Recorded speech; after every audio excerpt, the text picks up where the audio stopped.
We're here today at Mor-Farms with Deborah Morton.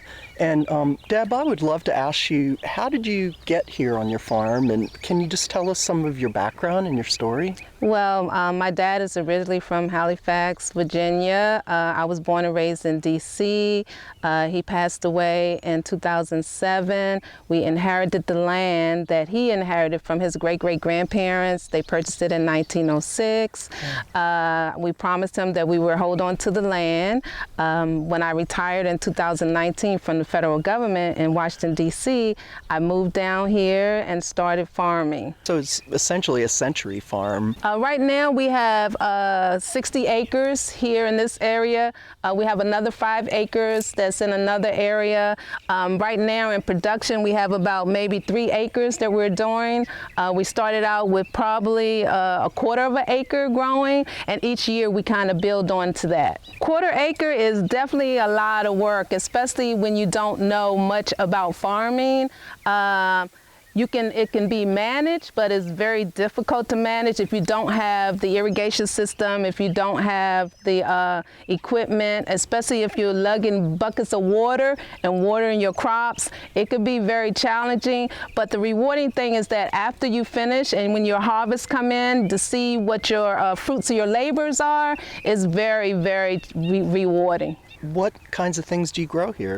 Well, what we're growing now, we have some cabbage, we have some tomatoes, some kales, some okra, some bell peppers, we have some broccoli, English peas, we have some yellow squash, a little bit of everything that we're growing. Okay, fantastic. It's been interesting, very interesting. I didn't know anything about farming, so in the last couple of years I learned a little bit each day. Well, it sounds ambitious, like you learned a lot. It is. You mentioned the field crops you're growing.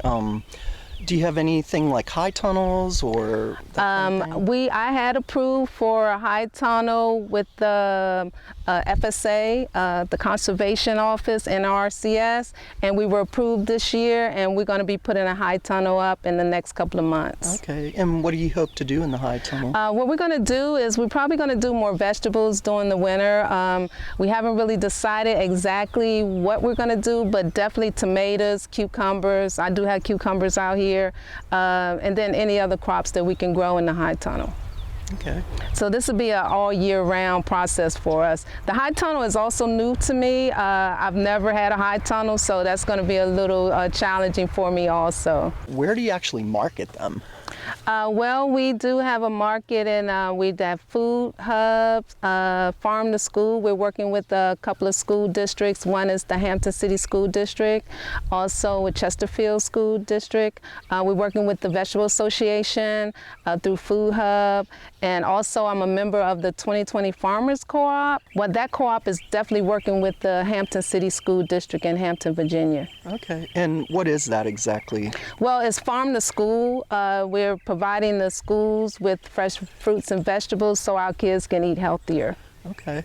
Association is in Charlotte Courthouse, right? Yes, yes. So how do you actually get your fruits and vegetables there?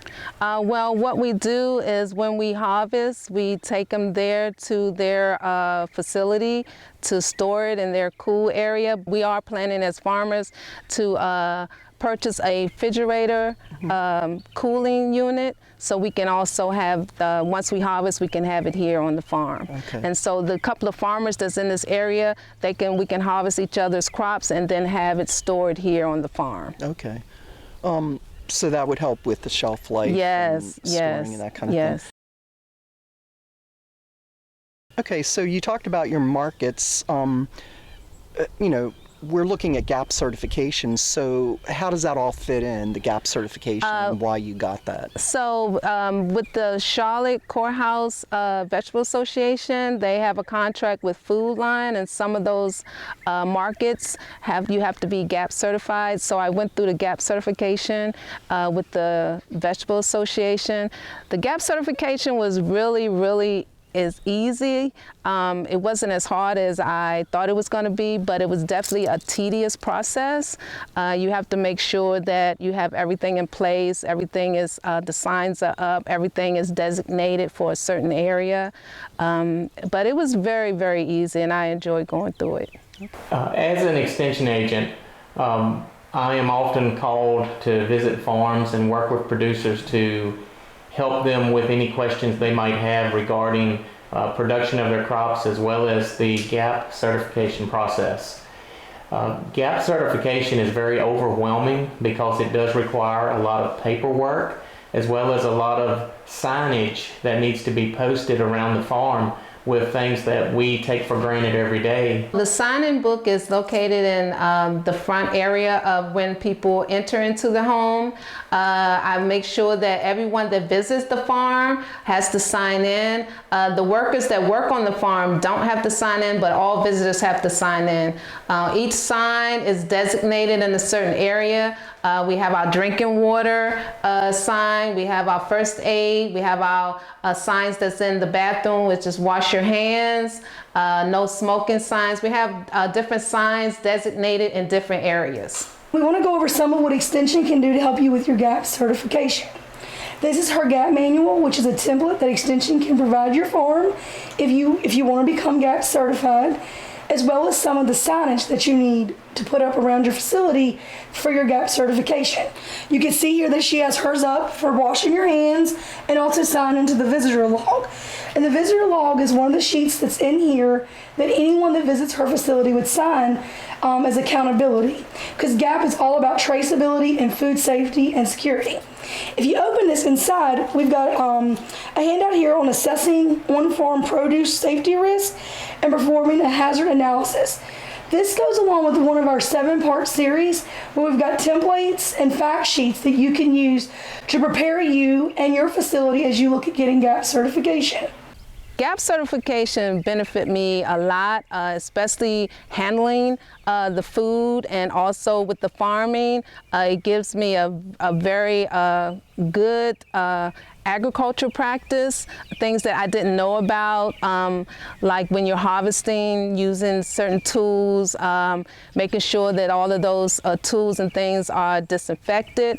A lot of those things I did not know about, especially when it comes to animals. My passion for the farm is to continue with the legacy of my great-great-grandparents. They were farmers and sharecroppers, and I think that they had no idea who we were going to be. But now that we have inherited this land, I think they would be very proud of us that we continue their legacy. We hope that you've enjoyed your visit today and a look inside of Mor-Farms and how their GAP certification went. If you have questions about GAP certification, if that's something that could be useful for your farm and your production practices, please reach out to your local extension office and your produce safety team.